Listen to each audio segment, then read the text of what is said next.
இது peacock feather stitching silk த்ரெட்டில் பண்ணுறது. Double ஸ்டாண்டாக எடுத்துக்கணும். ஃபஸ்ட்டு குட்டி லாக் ஃபஸ்ட்டு கீழே போட்டுட்டு ஃபஸ்ட் லைனில் பெரிய செயின்னு, செகண்ட் லைனில் அதுக்கடுத்து தேர்ட் லைனில் தேர்ட் செயின்னு, தேர்ட்லேருந்து ஃபஸ்ட்டுக்கு கொண்டு வந்துடணும்.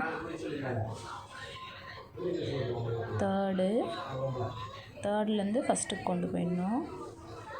ஃபஸ்ட்லேருந்து செகண்டில் ஒரு செயின்னு, தேர்டில் ஒரு செயின்னு, தேர்ட்லேருந்து ஃபஸ்ட்டுக்கு கொண்டு போய் ஒரு லாக்கு, ஒரு குட்டி லாக் போட்டுருவோம். போட்டு திருப்பியும் செகண்டு, தேர்டு, திருப்பியும் ஃபஸ்ட்டு கொண்டு போய் லாக் போட்டு இதே மாதிரியே ஃபுல்லத்தையும் வரைக்கும் ஃபினிஷ் பண்ணோம்.